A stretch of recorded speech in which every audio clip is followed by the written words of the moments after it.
నమస్తే స్వేచ్ఛా న్యూస్ కి స్వాగతం. ముందుగా ముఖ్యాంశాలు. తిరుమలలో దివ్యల మాదిరి కేక్ కటింగ్ పై వచ్చిన విమర్శలపై ఎమ్మెల్సీ దువ్వాడ శ్రీనివాస్.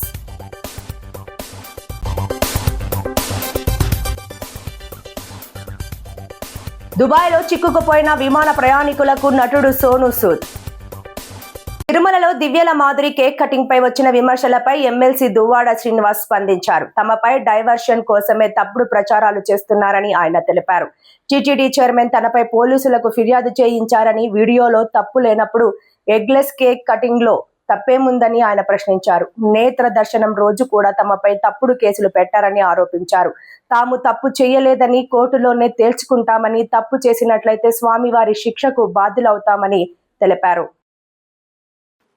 రాసలీలలు, కిచెన్ రూమ్లో కౌగిలింతలు చేసినటువంటి టీటీడీ చైర్మన్ బిఆర్ నాయుడు గారి గురించి ఈరోజు రాష్ట్రంలో, దేశంలో, ప్రపంచంలో చర్చ జరుగుతుంది. దానికి వారేమంటారంటే, ఇందులో నాకు 30 సంవత్సరాల నుంచి ఆ కుటుంబాలతో సంబంధాలు ఉన్నాయి, దీన్ని అనవసరంగా దుష్ప్రచారం చేశారు, అందులో కొంత భాగం ఏఐ టెక్నాలజీ కూడా వాడారు. అయినా ఆ వీడియో నేను చూస్తుంటే ఆ వీడియోలో నాకు ఎక్కడా తప్పు అనిపించలేదే, అక్కడెక్కడ తప్పు జరిగినట్టు అనిపించలేదే అని బిఆర్ నాయుడు గారు నొక్కి నొక్కి చెప్పారు. బిఆర్ నాయుడు గారు TV5 యజమాని, మరి అంతేకాకుండా టీటీడీ చైర్మన్ గారు. ఏం సార్ చైర్మన్ గారు, ఈరోజు టీటీడీ నుంచి కంప్లైంట్ చేసి మాధురి మీద, తనుజ మీద కేసు పెట్టాలని ఆదేశించారట. మరి మీరు చేసిన దానికి ఏం చేయాలి? మీరు చేసిన పనికి ఆ వీడియోలో ఏ తప్పు లేదు, నాకు ఏ తప్పు కనిపించట్లేదు అంటున్నారు కదా. వీడియో చూశాను, ఏదైతే మేము తనుజ చేత ఆ కేక్ కట్ చేయించాము పుట్టినరోజు సందర్భంగా, ఎగ్లెస్ కేక్ని, గుడ్డు వాడనటువంటి ఆ కేక్ని ఏదైతే కట్ చేయించామో అది కూడా నేను చెక్ చేశాను, అందులో నాకు కూడా ఏ తప్పు కనిపించలేదే. మీరు చేసిన రాస క్రీడలకు తప్పు కనిపించకపోతే నేను కేక్ కట్ చేసిన దానిలో ఎటువంటి తప్పు మీకు కనిపించింది అని నేను ప్రశ్నిస్తున్నాను సూటిగా. మీరు చైర్మన్ అయితే నేను ఎమ్మెల్సీ. చైర్మన్ హోదాలో మీరు సమాధానం చెప్పారు, ఎమ్మెల్సీ హోదాలో నేను మీకు అడుగుతున్నాను, నా తప్పేంటి? కట్ చేయాలన్నటువంటి విషయం, కట్ చేయకూడదన్నటువంటి విషయం మాకు తెలియదు, ఓకే, తెలియక జరిగింది. ఆ స్వామివారికి మేము తెలియక, ఇలాంటి నిబంధన ఒకవేళ ఉండుంటే తెలియక జరిగిందని స్వామివారిని మేము వేడుకుంటాం ఒక భక్తుడిగా. అది ఎగ్లెస్ కేకు అని కూడా క్లారిటీగా చెప్తున్నాం. దానికి రసీదు ఉంది, షాప్ కూడా ఉంది, మేము పే చేసిన అమౌంట్ కూడా 1100 రూపాయలు ఉంది. కేవలం మీ రాస క్రీడల్ని డైవర్ట్ చేయడానికి, డైవర్షన్ పాలిటిక్స్ బాగా అలవాటు కదా, అది డైవర్ట్ చేయడానికి ఈరోజు మా విషయాన్ని తెర మీదకి తీసుకొచ్చి మళ్ళీ రెండో కేసు, మళ్ళీ అరెస్ట్ చేస్తాం. చేయండి. ఈ కేసులు, అరెస్టులు ఇవన్నీ భయపడే బాడీస్ కావు ఇవి. ఢిల్లీలో భారత క్రీడా ప్రాధికార సంస్థ ఆధ్వర్యంలో 3 రోజుల పాటు వేడుకలు నిర్వహించనున్నారు. ఇందులో మొదటి రోజు వేడుకలను శనివారం జవహర్ లాల్ నెహ్రూ స్టేడియంలో జ్యోతి ప్రజ్వలన చేసి ప్రారంభించారు.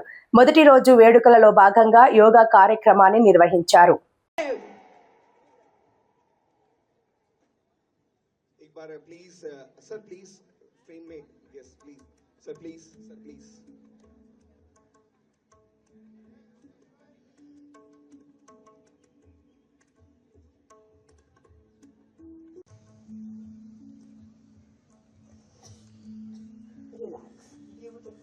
एंड ऑल्टरनेट क्या था, जो लोग नहीं कर सकते हैं वो क्या करें, नाड़ी शोधन प्राणायाम करें, जिसे हम अनुलोम विलोम कहते हैं. नाड़ी शोधन में हम श्वास को रिटेन भी करते हैं. तो अनुलोम विलोम भी मैं आपको साइकिल करके दिखाती हूँ. ठीक है, तो आप अनुलोम विलोम प्राणायाम के लिए अपने स्पाइन को फिर से स्ट्रेट करें, अपनी जागरूकता, अपने मन को यहाँ लेकर आए. And I will request. Revanth సర్కార్ చేపట్టిన 99 ప్రజాపాలన ప్రగతి ప్రణాళికపై మాజీ మంత్రి హరీష్ రావు విమర్శలు గుప్పించారు. అసలు ఏం చేశారని 99 రోజుల ప్రణాళిక పెట్టారని సీఎం రేవంత్ ను ప్రశ్నించారు. రైతులకు, మహిళలకు ఏం చెబుతారు? అవ్వా తాతలకు ఒక కొత్త పెన్షన్ ఇచ్చారా? భర్త చనిపోయిన చెల్లెమ్మలకు పెన్షన్ ఇచ్చారా? 3 లక్షల పెన్షన్లు తీసేశారు తప్ప మీరు ఇచ్చింది ఒకటి కూడా లేదు అని మండిపడ్డారు. ఇంకేందో 99 రోజుల ప్రణాళిక అని పెట్టిండు. ఆ 99 రోజుల ప్రణాళికలో రైతుల గురించి చెప్తారట. ఏం చెప్తావు రైతుల దగ్గర పోయి? కరెంటు 24 గంటలకు వెళ్ళి 12 గంటలు చేసినా, అప్పుడు కేసీఆర్ ఉన్నప్పుడు ఆటో డ్రైవర్కి చెప్తే ఇంటికాడికి యూరియా వస్తుండే, యూరియా రాకుండా చెప్పుల లైన్లో పెట్టిట్టు చేసిన, యాసంగిలో బోనస్ ఎగ్గొట్టినా, ఈ యాసంగికి రైతు బంధు ఎగ్గొట్టినా, వడగల్లవాన పైసలు ఎగ్గొట్టినా, నన్ను చూడుండి అంటావా పోయి? ఏం మొహం పెట్టుకొని పోతున్నావు? 99 రోజుల ప్రణాళికల మహిళల ప్రోగ్రాం పెట్టినావు. 99 రోజుల ప్రణాళికల మహిళల దగ్గరికి పోయి నేను మహాలక్ష్మి 2500 ఎగ్గొట్టినా, నేను తులం బంగారం ఎగ్గొట్టినా, స్కూటీలు ఎగ్గొట్టినా అని చెప్పడానికి పెట్టుకున్నావా 99 రోజుల ప్రణాళిక? అసలు నువ్వు ఏం చేసినావని 99 రోజుల ప్రణాళిక? అవ్వాతాతలకు ఒక్క కొత్త పెన్షన్ ఇచ్చినావా? నువ్వు భర్త చనిపోయిన చెల్లెలకు ఒక్క పెన్షన్ ఇచ్చినావా? ముసలోళ్ళకు ఒక కొత్త పెన్షన్ ఇచ్చినావా? 3 లక్షల పెన్షన్లు తీసేసినావు. నువ్వు పెన్షన్లు తీసేసినావు తప్ప కొత్త పింఛన్ ఇచ్చింది లేదు, 4000 ఇచ్చింది అంతకంటే లేదు. సత్తుపల్లి మండలం సదాశివునిపేటలో శుక్రవారం రాత్రి జరిగిన ఘోర రోడ్డు ప్రమాదంలో 2 యువకులు మృతి చెందారు. సిద్ధారం గ్రామానికి చెందిన గంధం మనోజ్ 16 సంవత్సరాలు, గద్దల కార్తీక్ 18 సంవత్సరాలు బైక్ పై మర్లపాడు వెళ్లి వస్తుండగా సదాశివునిపేట శివాలయం సమీపంలో రోడ్డు పక్కన నిలిపి ఉన్న ట్రక్కును ఢీకొట్టారు. ఈ ప్రమాదంలో తీవ్ర గాయాలైన మనోజ్, కార్తీక్ అక్కడికక్కడే మరణించారు. బైక్ ఏది? అదేనా? అడిపోయిందా?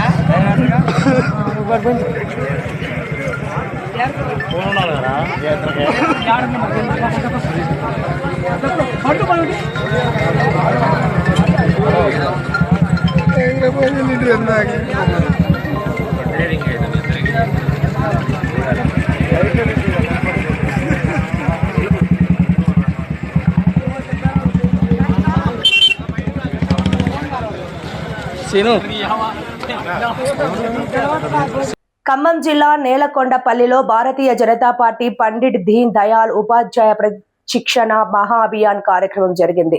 కార్యక్రమంలో రాష్ట్ర కోశాధికారి దేవకి వాసుదేవరావు పాల్గొన్నారు. ఈ సందర్భంగా ఆయన మాట్లాడుతూ ప్రతి ఒక్కరూ క్రమశిక్షణతో ఉండాలని, సైద్ధాంతిక పునాది క్రమశిక్షణతోనే మొదలవుతుందని తెలిపారు. పండిట్ దీన్ దయాళ్ చెప్పిన ఏకాత్మ మానవతావాదం బాటలో బీజేపీ నడుస్తోందని ఆయన చెప్పారు. భారతీయులు అందరూ కలిసి ఉండాలని భారతీయ జనతా పార్టీ చెబుతుందన్నారు. ఇప్పుడు నడిచే రాజకీయాలని సైద్ధాంతిక విలువలు లేకపోవడం వల్లే పార్టీలలో ఇలాంటి వికారాలని చూస్తున్నాయని ఆయన ఆవేదన వ్యక్తం చేశారు. బీజేపీ పార్టీ క్యాడర్ను గ్రామస్థాయి నుంచి బలోపేతం చేసుకునే విధంగా నాయకులు ఆలోచన చేయాలని ఆయన సూచించారు. ప్రతి వ్యక్తి యొక్క సమగ్ర అభివృద్ధి కోరుకునే పార్టీ బీజేపీ అని, విలువలతో కూడిన సమాజ నిర్మాణం భారతీయ జనతా పార్టీ సిద్ధాంతమని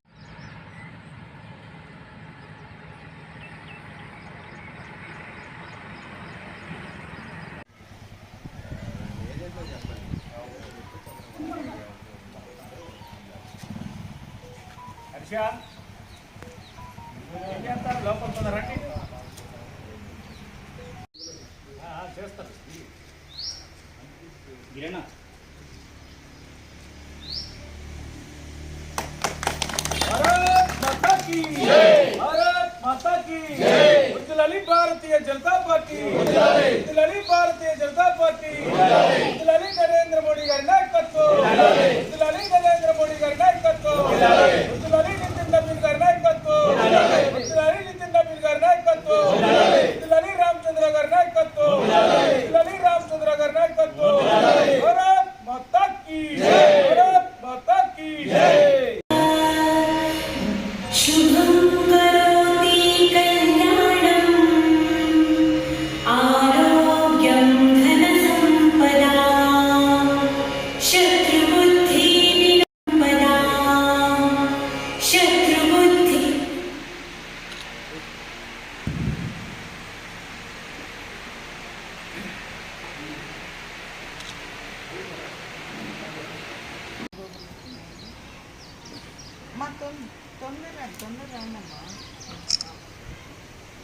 ఏం చూసాం మళ్ళీ కోల్పోయిపోయినా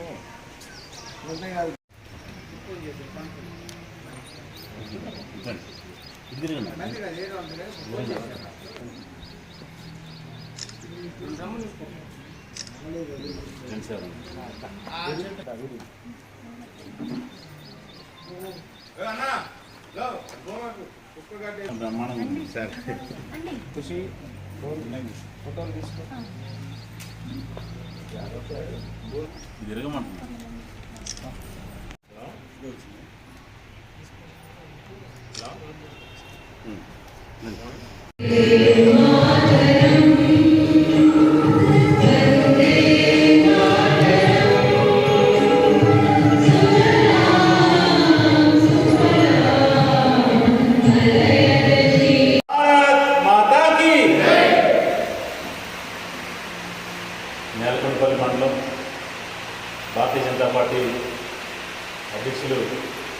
దగ్గర జరిగింది. మనకు కాదైతే కేవలం మన పక్క నుండి చెప్పడం తప్పితే మనకి కాదు అన్నట్టు కంప్లీట్ చేసుకోండి. పరీక్షలకి చివరి దాకా కాకుండా చెప్పడం కదా మీకు ఇక్కడే నమ్మకం. మరి రాష్ట్రంలో బలమైన పార్టీ జనసేన పార్టీ. స్పీడ్ పెంచిన జనసేన పార్టీ సభ్యత్వ నమోదు. పార్టీకి కార్యకర్తలే దిక్సూచి. ఎంపీ తంగెళ్ల ఉదయ్ శ్రీనివాస్. జనసేన పార్టీ సభ్యత్వ నమోదు గత సంవత్సరంతో పోలిస్తే మరింత ఎక్కువ సభ్యత్వ నమోదు చేయాలని, అందుకు కార్యకర్తలు ఉద్యమించాలని కాకినాడ ఎంపీ తంగెళ్ల ఉదయ శ్రీనివాస్ పేర్కొన్నారు. జనసేన ఉద్యమ ప్రోగ్రాంలో భాగంగా శనివారం కాకినాడ రూరల్ మండలం తిమ్మాపురం గ్రామం జనసేన గ్రామ గౌరవ అధ్యక్షులు మాదారపు తాతాజీ ఆధ్వర్యంలో జనసేన పార్టీ కార్యాలయంలో ఏర్పాటు చేసిన కార్యకర్తల సభ్యత్వ నమోదులో ఆయన మాట్లాడుతూ ఎమ్మెల్యే పంతం నానాజీ స్ఫూర్తితో ముందుకు వెళ్తున్న సభ్యత్వ నమోదు త్వరితగతిన పూర్తి చేయాలని, గతంలో రూరల్లో 25,000 సభ్యత్వ నమోదు చేశామని దాన్ని మరింత రెట్టింపు చేయాలని ఆకాంక్షించారు. జనసేన పార్టీ రాష్ట్రంలో బలంగా ఉందని, దాన్ని మరింత బలపరిచేందుకు కార్యకర్తలు ముందుకు రావాలని అన్నారు. కష్టపడిన కార్యకర్తకు తప్పనిసరిగా గుర్తింపు ఉంటుందన్నారు. అలాగే జనసేన పార్టీ అధ్యక్షులు పవన్ కళ్యాణ్ ఆదేశాలతో ఎమ్మెల్యే పంతం నానాజీ నర్సరావుపేట ఎంపీ సెగ్మెంట్లో ఇన్ఛార్జిగా పనిచేస్తూ సభ్యత్వ నమోదును ముందుకు తీసుకెళ్తున్నారని, అలాగే రూరల్లో కూడా ప్రతి ఒక్కరూ త్వరితగతిన సభ్యత్వ నమోదు పూర్తి చేయాలన్నారు. ముందుగా ఎంపీ కిషన్లతో జ్ఞాపకాలు అందజేసి ఘనంగా తాతాజీ సత్కరించారు. ఈ సందర్భంగా జనసేన పార్టీ కాకినాడ రూరల్ అధ్యక్షులు కరెడ్ల గోవిందు దొరబాబు మాట్లాడారు. అనంతరం ఎంపీ ఆధ్వర్యంలో జనసేన పార్టీ సభ్యత్వ నమోదు నిర్వహించారు. ఈ కార్యక్రమంలో జనసేన పార్టీ తిమ్మాపురం గ్రామ నాయకులు, జన సైనికులు, వీర మహిళలు, గ్రామస్తులు పాల్గొన్నారు. కాకినాడ రూరల్లో జనసేన ఉద్యమ ప్రోగ్రాంలో పాల్గొనడం జరుగుతుంది. ఇక్కడ నాతో పాటు మన గోవింద్ గారు, అలాగే తాతాజీ గారు, దొరబాబు గారు, సతీష్ గారు, ఇంకా జనసేన కేడర్ వీర మహిళలు అందరూ కూడా ఇందులో పాల్గొనడం జరుగుతుంది. So actually last year Kakinada రూరల్లో 25,000 సభ్యత్వం చేయడం జరిగింది. ఈ ఇయర్ మన ఎమ్మెల్యే గారు నానాజీ గారు ఆయన వేరే టోటల్ పార్లమెంట్ నరసరావుపేట పార్లమెంట్ కి ఇన్ఛార్జ్ కింద వేసి అక్కడ కూడా ఇదే స్థాయిలో రేపులో అక్కడ కూడా ఆయన మెంబర్షిప్ డ్రైవ్ ని స్టార్ట్ చేయడం జరిగింది. సో కాకినాడ రూరల్ అనేది పార్లమెంట్ లోనే పిఠాపురం తర్వాత అగ్రస్థానంలో ఉండేది కాకినాడ రూరల్. దీంట్లో ఇప్పుడులాగే ఈసారి కూడా ఎమ్మెల్యే గారు చెప్పారు. అలాగే వెళ్ళేటప్పుడు కూడా టోటల్ ఎవరెవరు ఎలా చేయాలి ఏంటి అని కూడా చెప్పడం జరిగింది. ఆ ప్రోగ్రామ్ లో ఈ రోజు ఇక్కడికి వచ్చి మేము ఉద్యమ ప్రోగ్రామ్ లో పాల్గొంటున్నాం. సో ఈ మెంబర్షిప్ అనేది పార్టీకి ఎంత ఇంపార్టెంట్ అనేది మనందరికీ తెలిసింది. మన బలం నిజంగా గెలిచిన తర్వాత ఎంత బలపడతాం అనేది మనకి సత్తా అనేది చూపించేది మన సభ్యత్వం. అలాగే రానున్న రోజులు కష్టపడ్డ ప్రతి కార్యకర్తని ఏం చేశారంటే ఎలా ఎన్నుకున్నాము సభ్యత్వం ప్రకారం నిజంగా సభ్యత్వం చేసిన సాగాల్సిన అభివృద్ధి అలాగే స్థానిక పోటీ చేయడానికి కూడా మొదటి ప్రాధాన్యత ఈ సభ్యత్వం చేసే సాగర్స్కి నిర్వహించండి. సో ఇలాగే కాకినాడ పార్లమెంట్ లో అన్ని మన జిల్లా కాకినాడ వచ్చేసి స్టేట్ లో నెంబర్ 1 గా ఉంది. అందులో నెంబర్ 1 కాకినాడ రూరల్ ఉంది. సో ఇంకా మనం లాస్ట్ ఇయర్ చేయవలసిన దాటాలి అంటే 5,000 చేస్తే సరిపోతుంది. తర్వాత ఎమ్మెల్యే గారు నేను మాట్లాడుకున్నది ఏంటంటే కంపల్సరీ 24,000 దాటిస్తామని. సో దానికి కృషి చేస్తున్న సాగర్స్ అందరికీ కూడా నాకు తెలుసు. అలాగే మళ్ళీ ఇప్పుడు కూడా రానున్న స్థానిక ఎన్నికల్లో కూడా మనం బలం చూపిస్తూ అలాగే 21,000 లీడర్స్ కి అవకాశాలు కల్పించి ఎక్కువ స్థానాల్లో జనసేన అధిక స్థాయిలో జనసేన పోటీ చేస్తూ అండ్ కష్టపడ్డ కార్యకర్తకి నిజంగా ఆ పదవులు దక్కేటట్టు గెలిచి రావాలని చెప్పి మనస్ఫూర్తిగా కోరుకుంటూ దాన్ని ఉద్దేశించి మనం అందరం కూడా మన టార్గెట్ అయిన 24,000 దాటి 35,000 వరకు మనం చేస్తున్న అందరినీ చేయాలని చెప్పి మనస్ఫూర్తిగా కోరుకుంటున్నాం. పెద్దాపురంలో పోలీస్ కార్డన్ సెర్చ్, వాహనాలు సీజ్. పెద్దాపురం పరిస్థితికి చెందిన సూరంపాలెం రోడ్డు జగనన్న కాలనీలో శనివారం ఉదయం నుండి పోలీసులు కార్డన్ సెర్చ్ నిర్వహించారు. జిల్లా ఎస్పీ బిందు మాధవ్ ఆదేశాల మేరకు పెద్దాపురం ఇన్ఛార్జి డీఎస్పీ కేవీ సిద్ధినారాయణ ఆధ్వర్యంలో ఎస్ఐ మౌనిక పోలీసు సిబ్బందితో తనిఖీలు చేపట్టారు. శాంతి భద్రతల పరిరక్షణ ప్రతి ఒక్కరూ సహకరించాలని, అపరిచితులు అనుమానితులు కనిపిస్తే పోలీసులకు సమాచారం అందించాలని, అపరిచితులకు ఇళ్లను అద్దెకి ఇవ్వరాదని, శాంతి భద్రతలను అతిక్రమిస్తే చర్యలు తప్పవని ఇన్ఛార్జి డీఎస్పీ సత్యనారాయణ హెచ్చరించారు. శాంతి భద్రతల పరిరక్షణ కోసం పోలీసులు చేస్తున్న కృషికి ప్రతి ఒక్కరూ సహకరించాలని ఎస్ఐ మౌనిక కోరారు. మహిళలు, చిన్నారులు, ప్రధానంగా యువత సైబర్ నేరాల పట్ల, మొబైల్స్ పట్ల అప్రమత్తంగా ఉండాలని ఎస్ఐ మౌనిక ఆదేశించారు. రికార్డులు సక్రమంగా లేని దీక్షాకర్ వాహనాలను పెద్ద ఎత్తున సీజ్ చేశారు.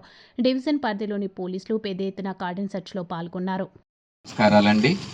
మన రాష్ట్ర ముఖ్యమంత్రులు గౌరవనీయులు శ్రీ నారా చంద్రబాబు నాయుడు గారు మన ఆంధ్రప్రదేశ్ రాష్ట్రాన్ని మాదక ద్రవ్యాలు, మత్తు పదార్థాల రహిత రాష్ట్రంగా తీర్చిదిద్ది మరి స్వర్ణాంధ్ర, స్వచ్ఛాంధ్ర ప్రదేశ్ని ఏర్పాటు చేయాలనేటటువంటి సంకల్పంతో మన రాష్ట్రంలో ఎక్కడా కూడా ఈ మత్తు పదార్థాలు కానీ, గంజాయి కానీ, ఈ మాదక ద్రవ్యాలు కానీ లేకుండా చేసి మహిళలపైన, చిన్నపిల్లలపైన జరిగేటటువంటి అకృత్యాలను నివారించడానికి ఈ ఈగల్ టీం అనేటటువంటి దాన్ని ఏర్పాటు చేసి ఏ మారుమూల ప్రాంతంలో అయినా సరే ఎవరూ కూడా చిన్నపిల్లల దగ్గర నుంచి పెద్దవాళ్ళ వరకు కూడా ఈ యొక్క మాదక ద్రవ్యాలకి బానిసలయ్యి వాళ్ళ యొక్క విలువైనటువంటి జీవితాన్ని పాడు చేసుకోకూడదనేటటువంటి దృఢ సంకల్పంతో ప్రయత్నం చేస్తున్నారు.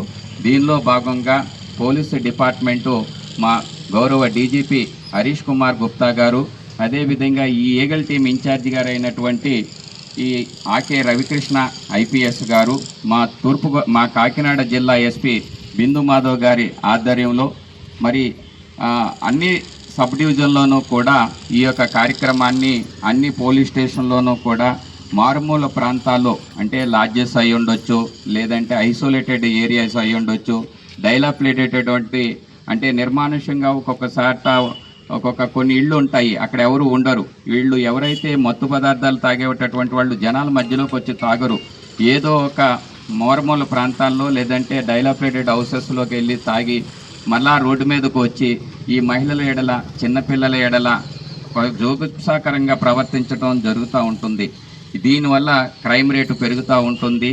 యువత తమ విలువైనటువంటి జీవితాన్ని పాడు చేసుకుంటారు. కాబట్టి యువత భవిష్యత్తే రేపొద్దుట దేశానికి ఎంతో అభివృద్ధి చూపిస్తుంది. కాబట్టి ఎవరూ కూడా ఈ మత్తు పదార్థాలకి బానిసలు కాకూడదనేటటువంటి ఉద్దేశంతో, ఈ గంజాని నిర్మూలించాలనేటటువంటి ఉద్దేశంతో ఎన్నో కార్యక్రమాలు చేపడుతున్నారు. అయినప్పటికీ కూడా కొంతమంది వాళ్ళ స్వార్థం కోసం ఎక్కడో ఏదో మారుమూల ప్రాంతాల నుంచి తీసుకుని వచ్చి కొంతమంది పిల్లలకి అది అలవాటు చేయటము, దానివల్ల వాళ్ళు తెలియని వయసులో చిన్న చిన్న నేరాలు అది చేయటము, తాగిన మైకములో ఆ మత్తు యొక్క ప్రభావంతో మరి ఆడపిల్లల మీద. కాకినాడ కలెక్టరేట్ లో లీగల్ ఎయిడ్ క్లినిక్ ను జిల్లా జడ్జి ఆనంది, జాయింట్ కలెక్టర్ అపూర్వ భరత్ ప్రారంభించారు. జిల్లా కలెక్టరేట్ లో లీగల్ ఎయిడ్ క్లినిక్ ను జిల్లా జడ్జి ఆనంది, జాయింట్ కలెక్టర్ అపూర్వ భరత్లు శనివారం ప్రారంభించారు. జిల్లా జడ్జి ఆనంది మాట్లాడుతూ మానసిక ఆరోగ్యంతో బాధపడుతున్న ఎవరికైనా రాజ్యాంగం కల్పించిన హక్కులకు ఇబ్బంది కలగకుండా తమ సంస్థ తగిన విధంగా సహకరిస్తుందని పేర్కొన్నారు.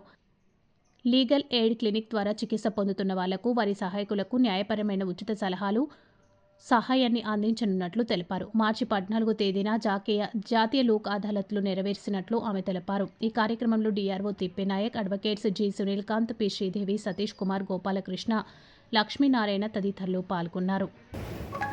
ఈరోజు ఇక్కడ కలెక్టరేట్లో లీగల్ ఎయిడ్ క్లినిక్ అన్నది ఓపెన్ చేశాము.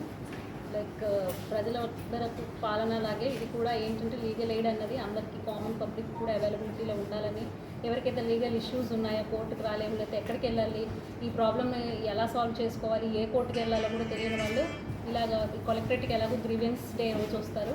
వాళ్ళకి లీగల్ రిలేటెడ్ ఇష్యూస్ ఏమన్నా ఉంటే ఇక్కడ మా ప్యానల్ అడ్వకేట్స్ ఉంటారు, వాళ్ళని సంప్రదిస్తే వాళ్ళు అడ్వైజ్ ఇస్తారు. వాళ్ళ ప్రాబ్లమ్కి ఎలాంటి సొల్యూషన్ కావాలి, ఏ కోర్టుకి వెళ్తే వాళ్ళకి ఏ కేసు వేస్తే, క్రిమినల్ కేసా, సివిల్ కేసా, ఏ కేసు వేస్తే ప్రాబ్లం సొల్యూషన్ అవుతుందో వాళ్ళు అడ్వైజ్ ఇస్తారు. అలాగే కొంచెం పేదవాళ్ళు కానీ ఎవరైనా ఎఫోర్డ్ చేసుకోలేదు, కౌన్సిల్ పెట్టుకోలేని వాళ్ళకి ఫ్రీ లీగల్ ఎయిడ్ కూడా ఎక్స్టెండ్ చేస్తారు. సో ఇదేంటంటే కామన్ పబ్లిక్కి కూడా లా అన్నది అవైలబిలిటీలో ఉండాలని, వాళ్ళు ఉన్న ప్రాబ్లమ్స్ తొందరగా సాల్వ్ అవ్వాలని, వీలైనంత ఖర్చు మా ప్యానల్ అడ్వకేట్ ఒకళ్ళు వస్తారు. సో పబ్లిక్ ఎవరికేమైనా లీగల్ రిలేటెడ్ ఇష్యూస్ ఉంటే వాళ్ళు కాంటాక్ట్ చేసి వాళ్ళ ప్రాబ్లం రిడ్రెస్ చేసుకుంటారని కోరుకుంటున్నాము. అలాగే వచ్చే మా next Saturday March 14th national Lok Adalat ఉంది. ఆ రోజంటే ఏమైనా పెండింగ్ కేసెస్ ఉన్నా అవన్నీ కూడా కోర్టులో వాళ్ళు వచ్చేస్తే ఆ రోజే కాంప్రమైజ్ రికార్డ్ చేసి సెటిల్ చేసుకోవడానికి అవకాశం ఉంటుంది. సివిల్ కానీ, క్రిమినల్ అయితే కాంపౌండ్ కేసెస్ అన్నీ, అంటే చిన్న కేసెస్ ఏమైనా ఉంటే అవి కూడా అన్నీ కూడా కాంప్రమైజ్ రికార్డ్ చేస్తారు. ఏళ్ల కొద్దీ కోర్టు చుట్టూ తిరగకుండా ఏమైనా సెటిల్మెంట్ అయిపోతే 14th మార్చిన లోక్ అదాలత్ అటెండ్ అవుతే వాళ్ళ ప్రాబ్లమ్స్ అన్ని కూడా ఈజీగా సాల్వ్ చేసవచ్చు, కాంప్రమైజ్ రికార్డ్ చేస్తామని తెలియపరచుకుంటున్నాం. అంతర్జాతీయ మహిళా దినోత్సవం సందర్భంగా ప్రగతిశీల మహిళా సంఘం శ్రీ విముక్తి రాష్ట్ర కమిటీ పిలుపులో భాగంగా జిల్లా కేంద్రం కాకినాడలో శనివారం స్థానిక యూటీఎఫ్ భవనంలో మహిళా సభ నిర్వహించడం జరిగింది. ఈ సభకు ప్రగతిశీల మహిళా సంఘం నాయకులు రెడ్డి దుర్గాదేవి అధ్యక్షతన వహించగా ఏపీఆర్సీఎస్ రాష్ట్ర ప్రధాన కార్యదర్శి కార్నాకుల వీరాంజనేయులు ప్రధాన వక్తగా పాల్గొని ప్రసంగించారు. ముందుగా జిల్లా పరిషత్ సెంటర్ నుండి కలెక్టర్ ఆఫీస్ మీదుగా యూటీఎఫ్ భవనం వరకు మహిళలు పెద్ద ఎత్తున ప్రదర్శన నిర్వహించారు. మార్చి 8 అంతర్జాతీయ శ్రామిక మహిళా పోరాట దినం నేపథ్యంలో మహిళల అనన్య త్యాగాల విరోచిత పోరాటాలను చేసి 8 గంటల పనిదినంతో పాటు అనేక హక్కులను సాధించి పెట్టారని, వారు త్యాగాలు ఎనలేనివని కొనియాడారు. మోడీ ముప్పు కోసం రాష్ట్రంలోని కూటమి ప్రభుత్వం ఒక అడుగు ముందుకేసి 8 గంటల పనిదినాన్ని 10 గంటలు చేస్తూ మహిళలకు నైట్ షిఫ్ట్లు వంటి నిర్ణయాలు చేస్తున్నారని విమర్శించారు. మహిళలకు ఉన్న చట్టాలు సక్రమంగా అమలు చేయడం లేదని విమర్శించారు. మహిళలపై, పసికందులపై, వికలాంగులపై రోజురోజుకు దాడులు పెరుగుతున్నాయని అన్నారు. ప్రగతిశీల మహిళా సంఘం శ్రీ విముక్తి జిల్లా నాయకులు రెడ్డి దుర్గాదేవి మాట్లాడుతూ దేశంలో మహిళలు అనేక సవాళ్లు ఎదుర్కొంటున్నారని అన్నారు. మాదక ద్రవ్యాలు నియంత్రించడంలో ప్రభుత్వాలు పూర్తిగా విఫలం అయ్యాయని అన్నారు. ఈ కార్యక్రమంలో ప్రగతిశీల మహిళా సంఘం జిల్లా కన్వీనర్ డి సంగీత, జిల్లా నాయకులు పైడిమల్ల యమున, అనుష్క కుమారి, శంకరమ్మ, ఏపీఆర్సీఎస్ ఉమ్మడి జిల్లా అధ్యక్షులు వల్లూరి రాజాబాబు, ఏఐఎఫ్టియు జిల్లా కార్యదర్శి కుంచె ఆంజిబాబు, పీడీఎస్యు రాష్ట్ర కార్యదర్శి గడితి సతీష్, ఏపీఆర్సీఎస్ జిల్లా నాయకులు కె రామలింగేశ్వరరావు, వై సత్యబాబు, వీరమణి, సీతమ్మ, నీలవేణి తదితరులు ప్రసంగించారు. అధిక సంఖ్యలో మహిళలు పాల్గొన్నారు. ప్రధాన కార్యదర్శి కర్ణాకుల వీరాంజనేయులు మాట్లాడుతున్నాను. ప్రధానంగా ఈవేళ కాకినాడ పట్టణంలో ప్రగతిశీల మహిళా సంఘం శ్రీ విముక్తి ఆధ్వర్యంలో ఇవాళ అంతర్జాతీయ మహిళా ఉత్సవం జరుపుకుంటూ ఉన్నాం. ప్రధానంగా దేశవ్యాప్తంగా కూడా ఇవాళ అంతర్జాతీయ మహిళా ఉత్సవాలు జరుపుకుంటూ ఉన్నాయి. వాళ్ళ మహిళా సంఘాలకి మా ప్రజా సంఘాలకి తేడా ఏంటంటే, ప్రధానంగా మా ప్రగతిశీల మహిళా సంఘం ఎక్కడైనా ఎప్పుడైనా భారతదేశంలో ఏ మహిళపై అత్యాచారం జరిగినా, ఎక్కడ చిన్న పిల్లపై అత్యాచారం జరిగినా ఖండించేది ఏ సంఘం అంటే ప్రగతిశీల మహిళా సంఘం శ్రీ విముక్తే. రోడ్ల మీదకి వచ్చేస్తూ ఉంటారు. ఎందుకంటే ఎక్కడైనా సరే అంటే ఇప్పుడున్న ప్రభుత్వాలు చట్టాలు చేసే కానీ అది దిక్కు దిమానం కూడా లేదు. ఆ చట్టాలు ఎందుకు వరకట్న చట్టాలు చేశారు వాళ్ళు. వరకట్నాలు పెరిగాయి తప్ప తరగలేదు. వరకట్న హత్యలు పెరిగాయి, గృహ హింసలు పెరిగాయి. అందుకని నేను ఏమంటానంటే, ఈ ప్రభుత్వాల్లో చిత్తశుద్ధి లేదు. ఏదైనా ఘటన జరిగిందనుకో అప్పుడే వీళ్ళు నిద్రలేగుస్తారు. నేను ఏట్లపాలెం ఘటన చూడండి, అందులో ఎంతమంది మహిళా కార్మికులు ఉన్నారు, ఎంతమంది చనిపోయి 28 మంది చనిపోయారు. ఏం చేస్తున్నాయి ప్రభుత్వాలు, ఏం చేస్తున్నారు పోలీసు, ఏం చేస్తుంది రెవెన్యూ, ఏం చేస్తున్నారు ఈ రేబల్ ఇన్స్పెక్టర్లు అంతా కూడా నిద్రపోతున్నారు. వీళ్ళు మత్తు వీళ్ళు ఇచ్చే మామూలుకి అలవాటైపోయారు వీళ్ళు. అందుకని నేను ఏమంటానంటే, ఎన్ని చట్టాలు చేసినా, ఎన్ని కార్మిక చట్టాలు వచ్చినా, ఎన్ని మహిళా చట్టాలు వచ్చినా, ఎన్ని సంఘాలు వచ్చినప్పటికీ కూడా నిమిషానికి ఒక మహిళ రేపు గురవుతుంది. ఇలా చేసిన చట్టాలని ఇప్పుడున్నటువంటి ఈ పురుషాధిపత్యంలో ఎక్కడా కాపాడలేకపోతున్నాయి. అందుకే ఈవేళ పట్టణంలో కూడా మేము మేజర్గా మా మహిళా సంఘం నాయకులు కూడా మహిళకు రక్షణ కల్పించాలి, మహిళల మీద అత్యాచారాలను ఖండిస్తూ జరిగిన ఊరేగింపు ఈరోజు సభ కానీ ఊరేగింపు కానీ. అందుకని నేను ఏమంటానంటే, ఖచ్చితంగా మహిళలకి పఠిస్తున్నటువంటి చట్టాలు చేయాలి. ఆ చట్టాలు కూడా చిత్తశుద్ధితో పనిచేసినప్పుడే, లేకుంటే మహిళలకి రక్షణ లేదు. ఓ పక్క అమెరికా వాడు పెద్ద ఎత్తున ఇరాన్ మీద దాడి చేస్తూ ఉన్నాడు, ఇజ్రాయెల్ రెండు కలిపి. మన ప్రభుత్వం కూడా ఏం మాట్లాడతలేదు. చదువుకున్న స్కూళ్ళ మీద, కాలేజీల మీద దాడి చేసి వందల మందిని చంపుతూ ఉన్నాడు. ఓ పక్క చిన్నపాటి దేశాలన్నీ అమెరికా డొనాల్డ్ ట్రంప్ మింగేస్తూ ఉన్నాడు, శాంతి అన్నాడు, ఇవాళ రక్తం తిరుగుతున్నాడు. భారతదేశంలో అన్ని రకాల నిత్యావసర ధరలు పెరిగే అవకాశం పుష్కలంగా ఉన్నాయి. దాని మీద కూడా ప్రగతిశీల మహిళా సంఘం పోరాడవలసిందే. తెలంగాణ సీఎం రేవంత్ రెడ్డి సమక్షంలో ఆయుధాలతో లొంగిపోయిన 126 మంది మావోయిస్ట్ నక్సల్స్.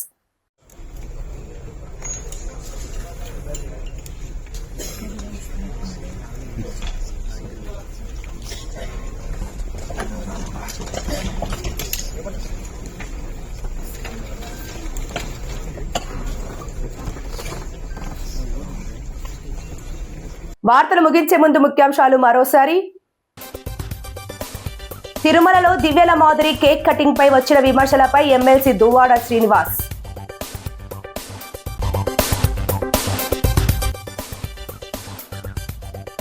దుబాయ్లో చిక్కుకుపోయిన విమాన ప్రయాణికులకు నటుడు సోనూ సూద్. ఈ వార్తలు ఇంతటితో సమాప్తం. నమస్కారం.